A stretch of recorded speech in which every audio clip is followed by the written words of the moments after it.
different coaching service sales models. In this video, I'm going to walk you through a quick overview of the different ways you can sell your personal expertise. If you have decided to coach people and earn money as a coach, please understand that there are many ways to do it. You're not stuck with just one channel. There are actually several channels you can use to make money selling your personal expertise. This is just an overview. I'm going to devote one video for each of these specific channels. Sell books. If you like to write, or if you know somebody who does, you might want to write down your expertise, put together an outline, and get somebody to write a book. When you produce a book, you automatically get viewed as an expert. I know this is kind of a big claim to make, but understand that if you go to any kind of party, the vast majority of people there have not written books. You have to remember that sitting down to write a book means several things. First, you have to have something that is worth sharing. Maybe it's an interesting story. Maybe it's some sort of expertise or inside knowledge. 2, you have to have the time, effort, and discipline to actually get stuff from your mind converted into text on paper and then edit that material so it's actually readable. In other words, this takes quite a bit of discipline and commitment. The third option here is resourcefulness. Maybe you have interesting information you'd like to share, but you'd rather have somebody do it for you, and that's where ghostwriters come in. Regardless of how you cut it, when you sell books, people's inherent or instinctive respect for authors kicks in because they know how hard it is to write. They know that putting a book together is not actually a walk in the park. You get instant respect and instant authority status by simply producing one book after another in your area of expertise. Sell video courses. Let's face it, if you're trying to teach somebody a new concept, one of the most effective ways to do this is not to get them to sit down and read a book you wrote. Sure, your book might have all sorts of interesting graphics and diagrams, but at the end of the day, there's really no substitute for face-to-face interaction. This doesn't mean that you have to be in front of them live. You can shoot a video and have the same effect. How come? Well, when people watch a video of you giving a lecture or speaking directly to them, sharing information, they pay close attention to your eyes. They also pick up on your facial expressions, your gestures, and your body language. Finally, they make snap judgments about how you talk, what you talk about, and how quickly you speak. All of these are instantly put together in their minds, and they make a quick judgment.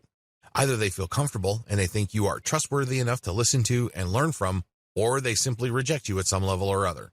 They may seem like they're listening, but they're not. Still, when people watch videos, a lot of this dynamic is replicated. This is why platforms like Udemy.com are so popular and successful. People spend millions of dollars every single year on courses from this platform to learn all sorts of subjects. You don't necessarily have to put your video courses on Udemy, but you can benefit from the same dynamic. Video courses do work because when people watch you and you're animated and they see you talk excitedly about a subject that they're interested in, chances are they will absorb that information and find you credible enough and authoritative enough to want to buy more courses from you. Scheduled webinars.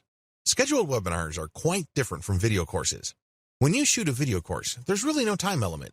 You can shoot it all at one time, and as long as people are able to access your website, they can pay you money to access your videos. They can watch your video the next day, or they can watch your series 2 years from now. They still see you on video, they engage with what they see, and they pick up information. Live scheduled webinars operate on a different dynamic. The visitor actually has to show up to view your video at a scheduled time. When they go to your webinar sign-up page, they have to set up an appointment. Once they have selected a specific date and time, they get an email reminder to show up. After all, they paid for the webinar, or they pay when they show up.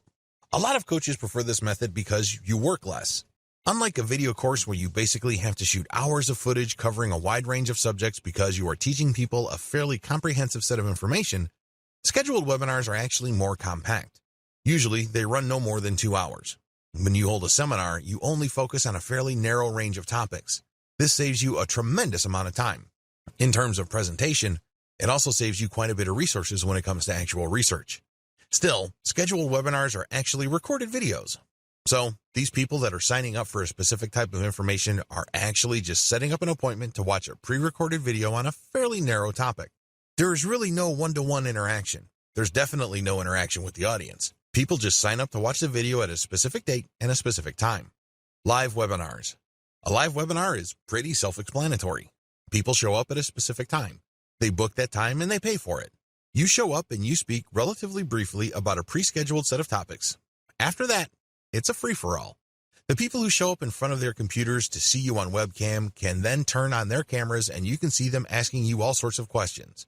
The value of live webinars is the interplay between you and your audience members. Please understand that different audiences have different interests and different questions. It also depends on when your webinar is set.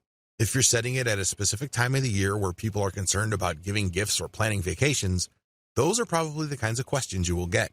If you were to set up your webinar earlier in the year or in the middle of the year, people might have different interests. Whatever the case may be, live webinars can run anywhere from 1 to 4 hours, and its value really all boils down to the questions people bring and your answers to those questions.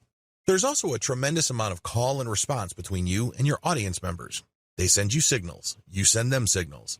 They're excited, you get excited, and everybody has a good time. One-on-one coaching. This form of coaching involves somebody going to your website, setting up a schedule for you to talk to them one-on-one over Google Hangouts or Skype. When that time comes, they show up, and you provide coaching. For them to book you for that appointment, they have to pay. This is a great way to directly coach somebody. There's really no right or wrong answer regarding which sales model you should choose. However, if you are serious about building a solid expert brand, you might want to consider doing all 5 because if you think about it, they all flow into each other.